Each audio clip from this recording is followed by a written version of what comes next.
बिस्मिल्लाहिर्रहमानिर्रहीम। अस्सलाम वालेकुम नाजरीन, आपका मेज़बान मोहम्मद रिजवान आजिज़ आपके सामने हाजिर है। और नाजरीन, कहते हैं कि जैसे जैसे कानून जो है वो तरक्की करता जाता है, तो वैसे वैसे जो जराइम पेशा अनासर हैं वो कानून को मात देने के नित नए तरीके जो हैं वो ईजाद करते रहते हैं। अब मैं आपको बताऊं कि फैसलाबाद में जब ये आतिशबाजी का सामान बनाने वाले लोग हैं, इनके खिलाफ क्रैकडाउन शुरू हुआ, तो उसके बाद काफ़ी सारे जो कारखाने हैं, इलीगल कारखाने हैं, गैर कानूनी, उनके ऊपर मुकम्मल तौर पर और परमानेंट जो है वो पाबंदी लगा दी गई। लेकिन अब क्या हुआ है जी, पुलिस स्टेशन है रुड़ाला रोड, जिसकी हदूद में इन्हीं में से कुछ लोग जो हैं वहां पर जाके आबाद होते हैं और जाके अपना यही जो काम है 2 नंबर और गैर कानूनी काम, इसका आगाज वहां पर जाकर कर देते हैं। और उसके बाद क्या होता है जी, पुलिस स्टेशन है जो रुड़ाला रोड है, उसके एसएचओ जो है हाफिज अहमद अम्मार वैंस, उनको भी इनकी खबर लग जाती है। और खबर लगने के बाद वो कहते हैं जनाब कि ऐसे तो नहीं चलेगा, ऐसे तो बिल्कुल हो भी नहीं सकता। और वो रेड करते हैं, छापा मारते हैं, और छापा मारकर ये जो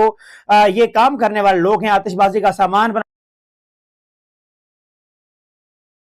इनका जो कारखाना है उसके ऊपर छापा मारा जाता है। और छापा मार के कुछ मुल्जिमान को गिरफ्तार भी किया जाता है। और उसके अलावा जो दीगर आतिशबाजी का सामान है, उसकी बड़ी खेप जो है वो पुलिस जो पकड़ लेती है। और उसमें काफी ज्यादा सामान है, अनार है, आतिशबाजी का दीगर सामान है, जिनमें हवाइयां हैं और दीगर जो चीजें हैं, पटाखे हैं, गोले हैं, सब कुछ जो है वो पुलिस बड़ी मिकदार में बरामद करती है। वहां पर जाकर पुलिस स्टेशन रुड़ाला रोड का इलाका है। और इलाका कौन सा है जनाब? इलाका ही जग नंबर 274 गाफ बे, जिसे बुचियाना भी कहा जाता है, बुचियाना अवाना।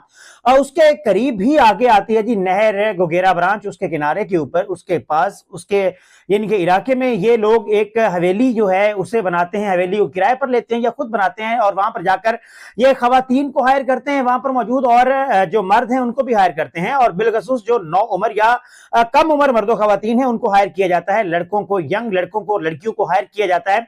और उनसे बगैर किसी हिफाजती इकदाम किए बगैर ही उनसे ये काम जो है वो करवाने का आगाज कर दिया जाता है। और वहां पर बड़े पैमाने पर या आतिशबाजी का सामान जो है उसे बनाने का सिलसिला जो है वो शुरू हो जाता है। और पुलिस बिलाखिर इसके ऊपर एक्शन लेती है, हरकत में आती है, और जो है काशिफ नामी मुलजिम जो है उसे गिरफ्तार किया जाता है। काशिफ वल्द अल्लाह दिता इसका नाम है, और ये रिहायशी है जग नंबर 229 रेबे डुडिया दा डेरा, वहां का रिहायशी है। लेकिन वहां पर जाकर ये अपना काम जो है उससे उसका आगाज कर देता है जी थाना रुड़ाला रोड के अंदर। और रुड़ाला पुलिस जो है वो एक्शन लेते हुए इसको ना सिर्फ इसके दीगर साथियों को गिरफ्तार करती है, बल्कि सामान भी जो है वो बरामद कर लिया जाता है। लेकिन ये बंदा जो है काशिफ जो है, आई थिंक ये मौके पर मौजूद नहीं था, और ये पुलिस की जो गिरफ्त है उससे अभी तक बचा हुआ है, महफूज रहा है। लेकिन जो दीगर हैं उनको गिरफ्तार किया गया है, 3 लोगों को गिरफ्तार किया गया, और उसके साथ साथ बड़ी खेप जो है आतिशबाजी के सामान की वो भी बरामद की गई है।